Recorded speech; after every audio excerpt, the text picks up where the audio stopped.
Morning, everybody. How are we doing today? Hope you all had a good Memorial Weekend. Today is Tuesday morning after the long weekend here in the U.S. I rearranged my apartment yesterday. A little dust. I mean, it's tough on my allergies, so I'm a little squinty right now. But fun weekend. Some good live music. My band's performed 2 weekends in a row, and it's been fun. The band thing does cut into my listening to jazz stuff, but it also opens the door for me to kind of do some different material on the channel here. One of the things I want to talk to you today about is Bill Evans. And some Bill Evans quotes that I think validate a lot of things I say and run contrary to a lot of the intellectual proponents that exist in the jazz fandom. First, I want to give a shout out to the Jazz Bums. I think I came up in their conversation last weekend a couple times, and Mike Parenti in particular has found an affinity for the Nora Granny Clef Verve stuff, and I think he's starting to realize some of the things I've said before too about how the reissue programs does kind of channel us into certain titles and artists and labels. And I mean, I didn't just come to that on my own. It was my experience. It wasn't just like, oh, I just thought of that. But it's just like it does limit us into these narrow scopes of what jazz is now becoming. Very small windows on what was a much huger canon. And I think for a lot of people who are collectors, having the canon limited to a smaller number of titles that are being reissued probably makes it a little bit more attainable to feel like they have a collection that's covering the bases. But I mean, it's such a small percentage of what jazz is and was. And let's dump in now to my next topic really here, because it people push back a lot on my content when I talk about jazz being a feeling and jazz being not intellectual.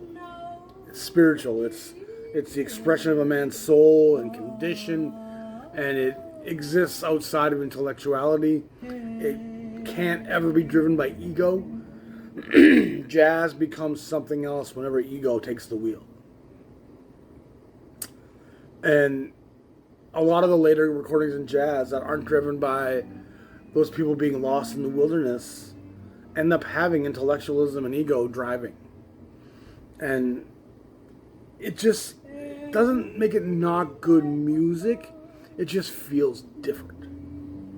And that being said, it doesn't move me. So a lot of that ECM, 70s, 80s, fusion, I mean, there's a lot of stuff that comes out later.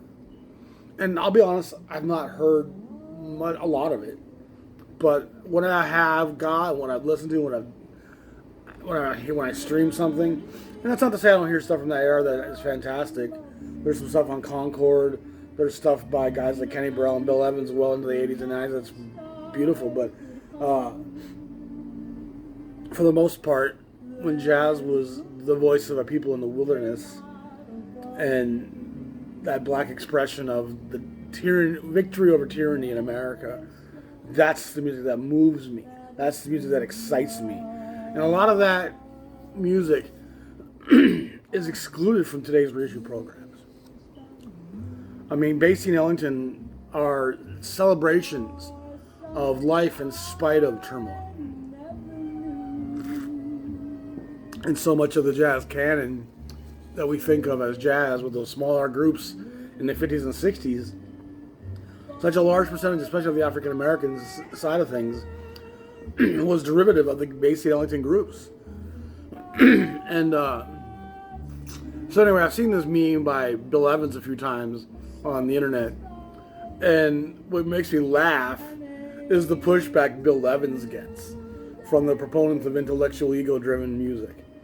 And in some ways, I feel vindicated. I'm like, if they're gonna push back when Evans says it, who the fuck am I? You know, I mean, they're gonna push back when I say it too. It must just make their skin crawl to have their belief of what music is be shattered by a guy like Bill Evans. And I'm going to read you several quotes here. I'm going to try to quote these as correctly as I can. Number one here, this is one that really was the impetus for this episode. It bugs me when people try to analyze jazz as an intellectual theorem. It's not, it's a feeling. I mean, you can't really say it any more succinctly than that. And Bill Evans is one that had some, obviously, musical theory. He was helping George Russell with the modal developments in jazz. But he recognized that the second you put thought into the process, it strips it of its soul, its purpose, its meaning. It's not an art form that exists in the ego. Ego is an ever-present occupation. It's something that's always going to be part of your expression. Jazz is not an ever-present thing. Jazz is an in-the-moment expression of your soul's condition and how you feel right the fuck now.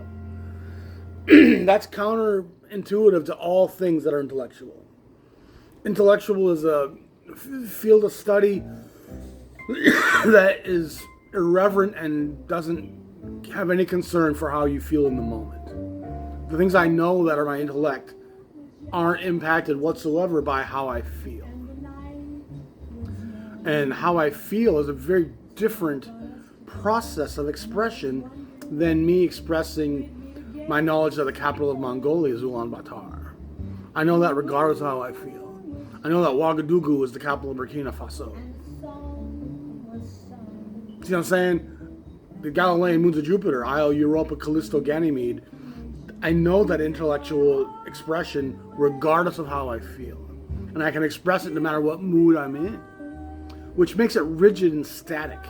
It's a kind of constant that doesn't have the impact of emotional context. When jazz becomes rigid and static, it is not jazz anymore. Simple as that. It just, and if Bill Evans can tell you this, I'm going to echo it. I'm going to tell you the same thing. Art should teach spirituality by sharing a portion of oneself that they would not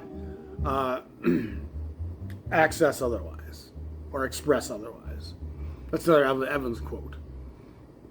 So art is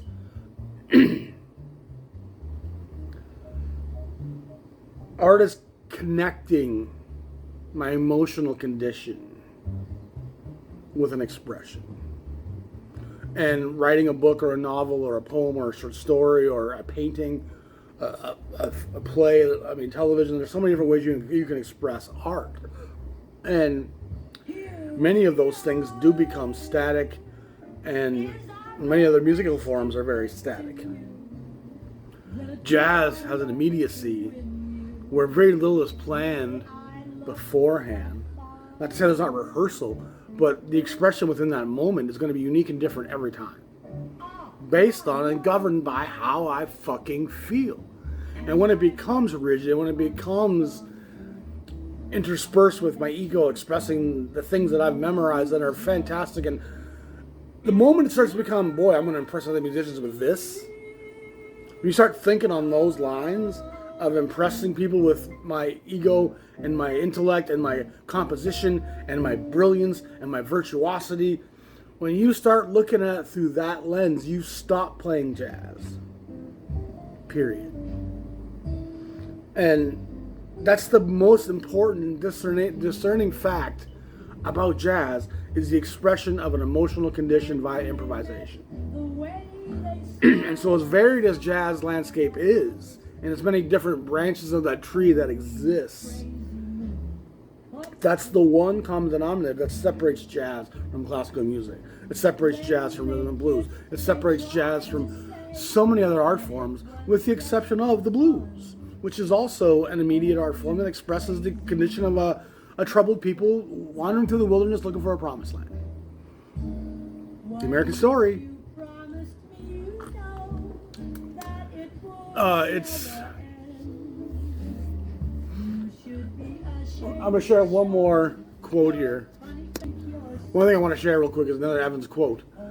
Jazz is not a what. It's a how. If it was a what, it would be static and never growing. The how is that the music comes from the moment.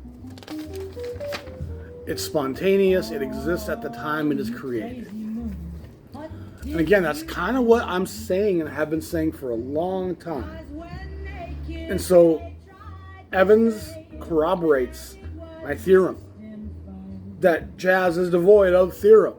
Jazz is not something that's intellectual. Jazz is not something that's even transcribable or that you can chart and graph. Even the great Ellington, as great and sophisticated as his arrangements and his charts were, they were skeletal frameworks for improvisation to exist on. And if you don't think that the Ellington songbook is filled with the expressions of the Johnny Hodges and the Ben Websters and the Russell Prokopes and go on down that list. It's an incredible list of players expressing their emotional condition. And so this notion that jazz is rooted in intellectualism and the expression of my talent and how brilliant I am as a composer and a player and my virtuosity, it just reeks of misinformation and arrogance and the petulant listener who thinks that they're revealing themselves as sophisticated by having climbed into that chair. Wrong, wrong, wrong, wrong. Go sit down. You're missing the entire... And part of why this matters is because you're missing the joy of the art. It's not about, look how great I am. That's not fun. What is fun is, fuck, my life is shitty today. Putting this horn to my mouth is going to help make it better. And if you are smart enough to conceive and understand what that process is like, it can elevate you as a listener and elevate you from your doldrums into an elevated place of expression and celebration. That's the importance of it. And if you're missing that, you're not hearing, you're not listening to, what are you doing? I mean, go put on some Steve Vai. Go put on some Frank Zappa. Go put on some complicated, intellectual... This is not an intellectual art form. And Bill Evans says it succinctly and corroborates what I've said for the last 5 years, as well as anybody. And again, I've seen that meme, especially the one that I read first, numerous times. It bugs me when people try to analyze jazz as an intellectual theorem. It's not. It's a feeling. I've seen that meme several times. And the degree of pushback I see in the comments to a Bill Evans meme. I mean, who are you arguing with? The guy's been dead for 20 years, 30 years. What the fuck are you... But it just so drives people crazy to think that their concepts and perceptions of what jazz is are so misdirected. And I mean, that's the one thing I get pushback on the most on this channel, is when I start to express about jazz as a feeling, and jazz is not intellectual. It's not driven by ego. It's not driven by, look at me. Boy, am I amazing. Look how complicated my playing is. It's never fueled by that. And the second that fuels the vehicle, it ceases to become jazz. That's plain and simple as it can be. And so, hey, I'm glad I kind of dove into that right now, because when you argue with me, you're arguing with not just me, you're arguing with jazz itself. I mean, Ellington has said it, Basie has said it, it's a feeling, it's an expression of immediate condition, and I just want people to get it because it will help you enjoy the music on a different level. It'll edify you and build you up more than this carnal experience of thinking how sophisticated I am and how intellectual I am. Where's my monocle? I must dive into my intellectualism and show the world how sophisticated I must be because I'm listening to this. Which, again, reveals a lack of spirituality in society in general. A lack of getting it. And I think if people got it, they would enjoy this music so much more. And so thanks to Evans for the comments. Thanks to what I can only call the idiots for commenting back on the Evans quote. Again, everyone's free to have their own opinion and disagree. But when the people who made this art form are telling you what it's about, I mean, you can argue with me all you want, think I don't know what the fuck I'm talking about, but Bill Evans might have a clue. He might know something about the music. Maybe probably more than you do. So anyway, that's enough on that. I do want to talk about Dexter Gordon, Hot and Cool. This was on my playlist last couple of weeks. And I've played it probably 7 times once people have come in. The version of Cry Me a River on here is just absolutely gorgeous. Tenderly is fantastic. I hear music's fantastic. It's really a wonderful...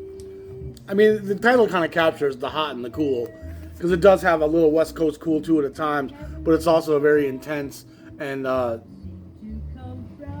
hard-driven cool. It's got elements of cool bop, even, but it's not as aggressive as some of those West Coast cool bops, such as I talk about. It's definitely more laid back. But when they do but it's still very intense, laid back. That's what it is. It's filled with the blues. It's filled with the black church. It's filled with the expression of longing and hurting and trying to overcome. It's just a beautiful session. And I think Leroy Vinegar's on the bass. And Carl Perkins is on the piano, who, if I remember, had polio as a young head and had a disformed hand. Yet the guy plays with a delicacy and a intricacy that's really unrivaled. Chucky Thompson's on the drums and Jimmy Robinson's on the trumpet. Jimmy Robinson's on a name I know very well, to be honest. Jimmy Robinson on the trumpet. And they're all brothers by the looks of it. And this was on the Do Tune label, which was... It was Do-Tone, Do-2, at several different iterations. There was lawsuits and they had to change the name of it. One of the most iconic covers in jazz. One of the coolest. It just really captures the essence of what jazz is. That just wonderful, smoky basement, dimly lit. You can just feel the expression in Dexter's face right there. I'm going to block my face. You can just see Dexter. It's really a magnus opus in a lot of ways. It's one of Dexter's most important recordings. He spends time in jail for drug charges, as many African Americans did and still do. And he's really a guy from the Central Avenue scene in Los Angeles, along with guys like Wardell Gray, that were strong proponents of a hard-driving West Coast sound that was outside of the cool. I mean, the West Coast cool was pretty much a white cat thing. And the Central Avenue black neighborhood in Los Angeles had a dozen clubs, restaurants, and scenes where jazz played, where people gathered and when there was music. And it was a really incredible scene, which I've covered in other episodes on the channel. And there was a lot of black entrepreneurship in South Central Los Angeles, and a burgeoning black middle class that was happening, which was strongly suppressed by the time the 40s and the 50s rolled around. And those neighborhoods were eventually destroyed. Interstates cut through there, dissecting that neighborhood.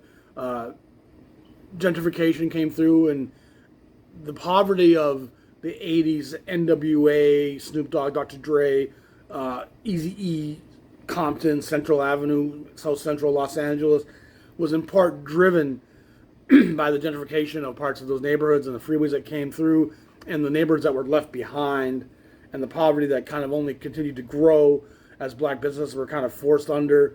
And of course the Depression didn't help, the war didn't help.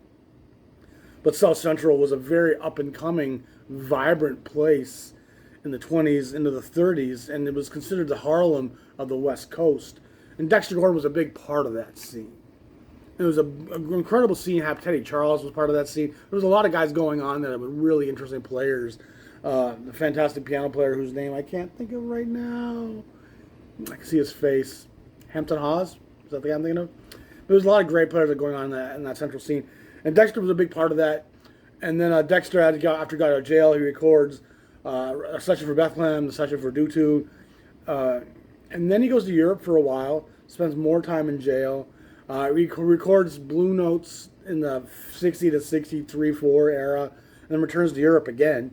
And stays in Denmark for 20 years, and then comes back in 80, 81, and has kind of a triumphant return, which a lot of jazz cats didn't get when they came back from Europe.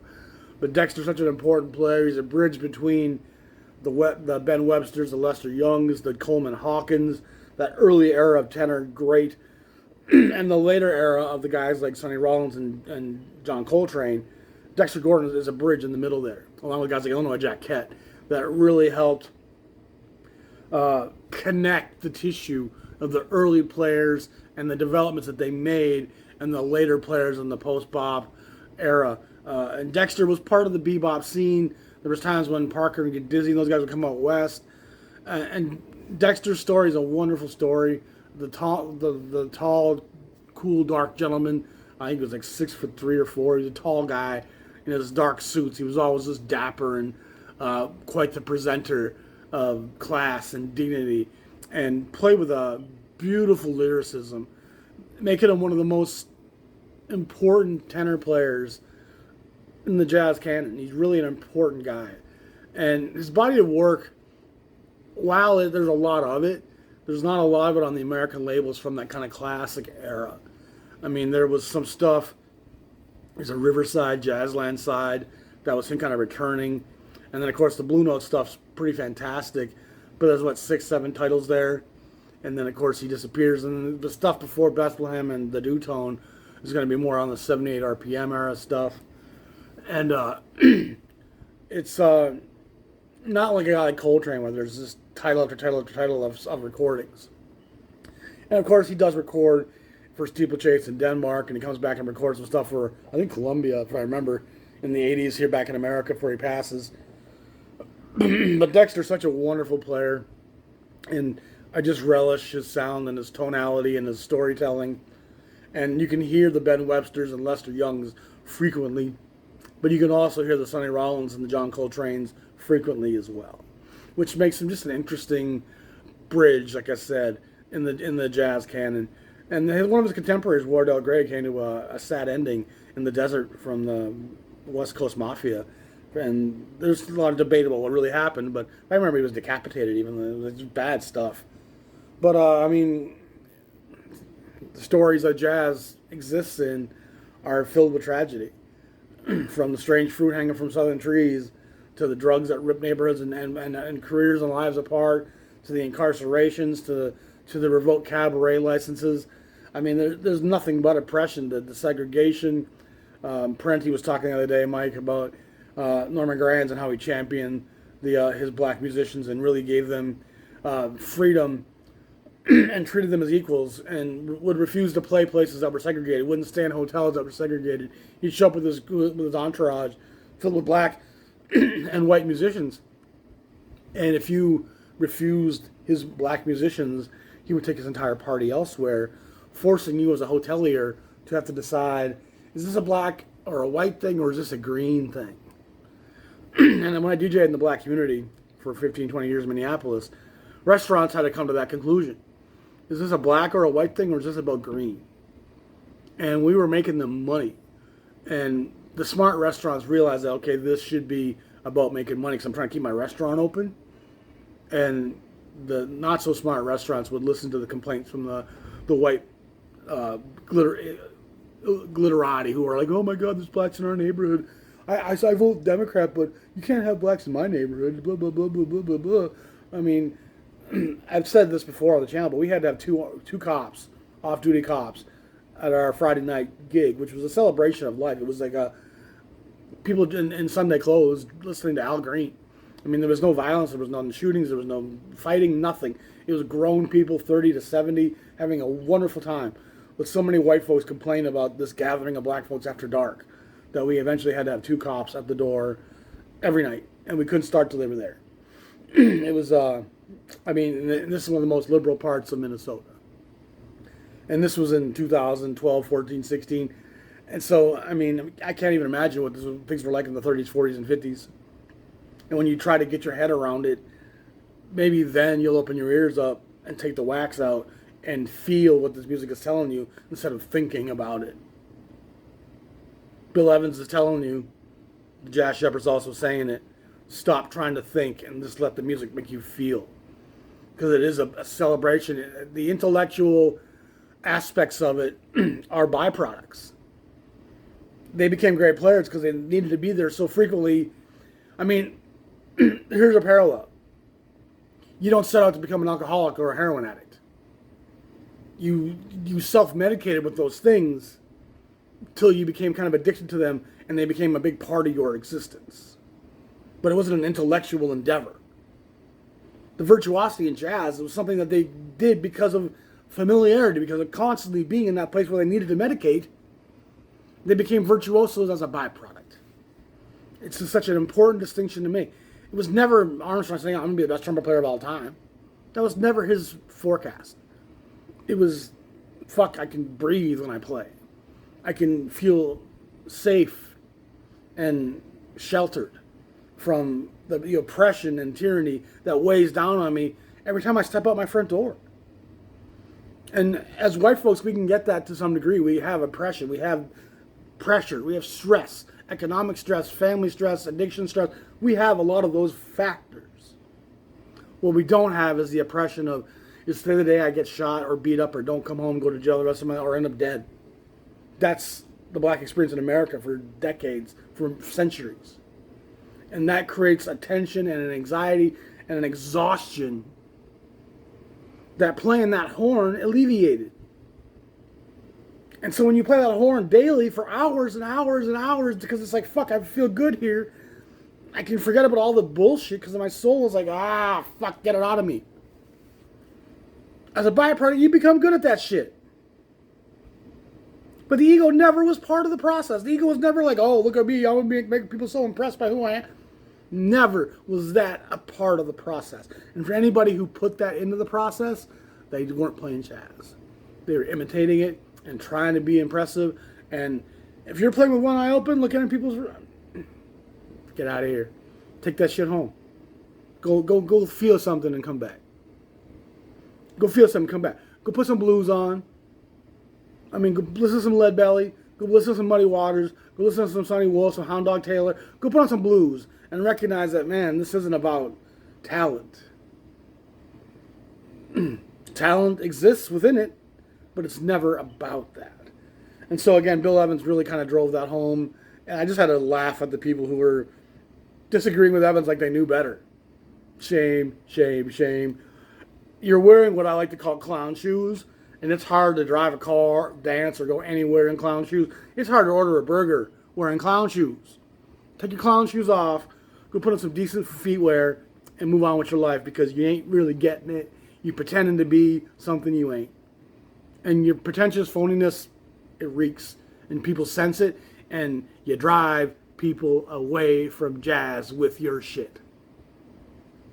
And there's no other reason why people dislike jazz more than the pretentious jazz fan with that monocle in their eye going, "Ma, this is you. If you don't get Ornette Coleman, you just don't understand it." Flush. Flush. Right down the drain. You're garbage. You don't get it. But anyway, it's a music we should be all thankful for, and it's here to medicate us. And that's the difference. If you're listening to it thinking, you're not getting the feeling. You're not getting the medicating good of it. So try to get that concept and watch how you respond to Bill Evans memes that are telling you some truth. Just kind of keep an eye on that. You might want to think twice before your ego says, "Oh, I'm going to comment, post, blah, blah, blah, that's some bullshit. I know better than..." Go fuck yourselves. Anyway, much love. Appreciate you all. Appreciate everyone who supports the channel and the cafe. If you want to support the channel, please subscribe. Hit the like button. Ding the bell for... I mean, all that shit that all the other YouTubers say. Do that shit. And it ain't really me to be... I hate all that kind of nonsense. We do appreciate your support financially. Cafe always could use every dollar we can scrounge up. Selling jazz in rural America is a challenge that... I mean, we're surviving, but it's nip and tuck, boy. I tell you what. But thank goodness we have people coming from all over the state, even the country. And again, those people aren't going to be regulars, which we need more of those. But anyone who wants to support the channel, please go to Patreon, YouTube thanks, PayPal is in the description. There's lots of ways you can send a donation or a little bit of a chip just to help us out, make ends meet.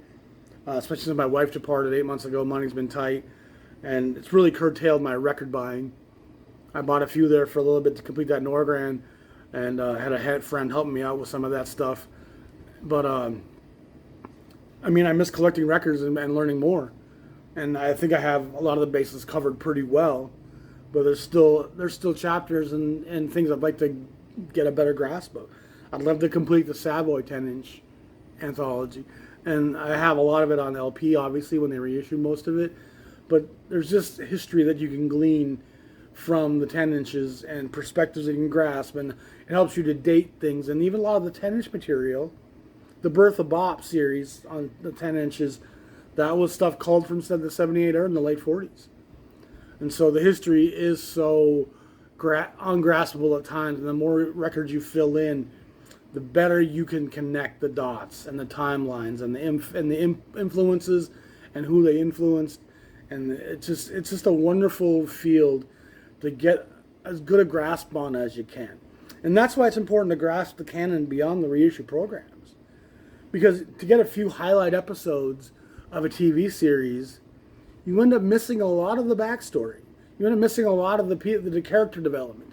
You end up missing a lot of the plot lines. So the more you fill in chronologically, label-wise, racial-wise, the more you understand the different jazz diasporas and understand the developments that were happening and the influences and the cross-breedings and the more you get, the more you understand the whole series. And it's a series worth grasping because it brings the American history books to life. And suddenly every lash of a whip and every lynching from a tree and every church that was burned, every riot that was quelled, every uprising that was responded to with bullets and tear gas, it's all now being spoken back through this message of, you know what? Fuck you, we're going to overcome this and we're going to redeem ourselves and we're going to find freedom. Eventually the promised land will come to us. And the problem is when you get there, somehow you lose that burning bush that guided you there. Kanye West is clear evidence of a man without a burning bush. Once in the promised land, you almost become assimilated into. And it's not to say that the black community has completely elevated itself above the American fray, but it's certainly come a long way. We've had a black president, for Christ's sake. You know what I'm saying? So anyway, y'all be safe. Y'all be blessed. Appreciate you all. Hope you had a great weekend. Again, if you want to support the channel, please do. We could always use your help. Everyone who has supported and donated, thank you so much. We do appreciate those donations. And they go to good things, helping me pay the bills. So y'all be good. Y'all be safe. Talk to y'all soon. Peace.